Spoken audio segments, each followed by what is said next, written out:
Studio. हमारी सनातन संस्कृति इतनी ऊंची रही है, हमारे यहाँ पूर्वज इतने समझदार रहे हैं, पहले भी थे, आज भी हैं और आगे भी रहेंगे। हमारे घर की माताएं बहनें बहुत ही श्रद्धावान थी, पहले भी और आज भी। उन्होंने यज्ञ को नहीं छोड़ा। भले ही हम गुलामी की जंजीर में जकड़े थे, हमारे ऊपर अंकुश लगा दिया था लोगों ने, आक्रांताओं ने हमें अपने अधीन बना लिया था। समाज में सामाजिक व्यवस्था के अनुपालन को हमको ठीक तरह से करने नहीं दिया जाया करता था। ऐसे में सामूहिक रूप से हमको यज्ञ नहीं करने दिया जाया करता था। लेकिन हमारी घर की माताएं बहनें इतनी समझदार थी कि उन्होंने यज्ञ को नहीं छोड़ा। भले ही वे सामूहिक रूप से यज्ञ न करती थी, तो वो चौरी चुपे घर के आंगन में कंडे की आग पर स्वाहा स्वाहा करती थी, जिसको अगियार कहा जाता है। यज्ञ का बिगड़ा हुआ स्वरूप क्या है? अगियार है। मतलब क्या है कि भगवान को यज्ञ को आहुति समर्पित की जाए, अग्नि को आहुति समर्पित की जाए, और अग्नि भगवान 1000 गुना प्रस्तुत करके हमें वापस लौटाएं और वातावरण का शोधन करें। यज्ञ भगवान, अग्नि भगवान 1000 गुना करके लौटाते हैं। अब आदमी कहता है कैसे? प्रयोग करके देख लेना मेरी माताओं बहनों। आग जलाना और उसमें एक मिर्ची डाल देना, तो जहां तक कि उसका धुआं जाएगा उतने लोग बैठ नहीं पाएंगे। बैठ पाएंगे क्या?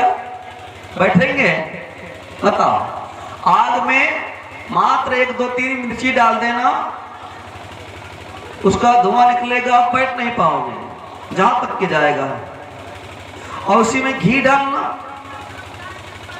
सुगंधित हवन सामग्री डालना, तो आपको लगेगा कि अग्नि भगवान उसको ग्रहण करते हैं। आपके द्वारा जो सुगंधित हवन सामग्री डाली गई है, समर्पित की गई है, उसको 1000 गुना करके वो वायुमंडल में बिखेर रहे हैं, सब तक के पहुंचा रहे हैं।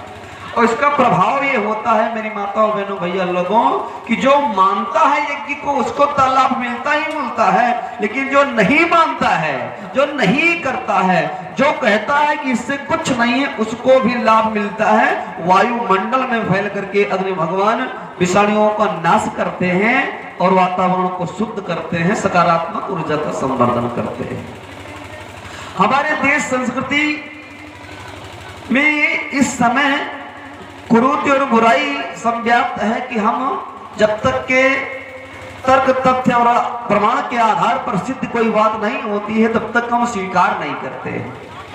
और खासकर ऋषियों की परंपराओं को, ऋषियों की व्यवस्थाओं को तो बिल्कुल नहीं मानते हैं। वही कोई बात विज्ञान के आधार पर कह दी जाए, भले ही हमारे समझ से वो परे हो, लेकिन हम स्वीकार कर लेते हैं क्योंकि वैज्ञानिकों ने शोध किया है। वही हजारों लाखों वर्ष पहले हमारे ऋषियों ने शोध करके रखा था, ऋषियों ने सूत्र दिए थे जीवन को अच्छा बनाने का, सुधारने का, उस पर हमारा कोई ध्यान नहीं जाता।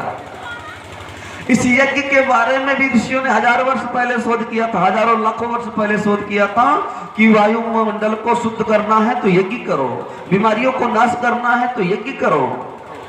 और हमारे यहाँ तो आधार बना दिया था यज्ञ भगवान को। किसका आधार? संस्कृति का आधार। और किसका आधार? भगवान के जन्म का आधार भी तो यज्ञ था। पढ़कर के रामचरितमानस देखना, भगवान श्री रामचंद्र जी महाराज के जन्म का आधार भी यज्ञ था, विवाह का आधार भी यज्ञ था। नहीं था? बताओ। भगवान का विवाह हुआ था, उस समय कौन सा यज्ञ हुआ? लोग कहते धनुष यज्ञ। स्टूडियो।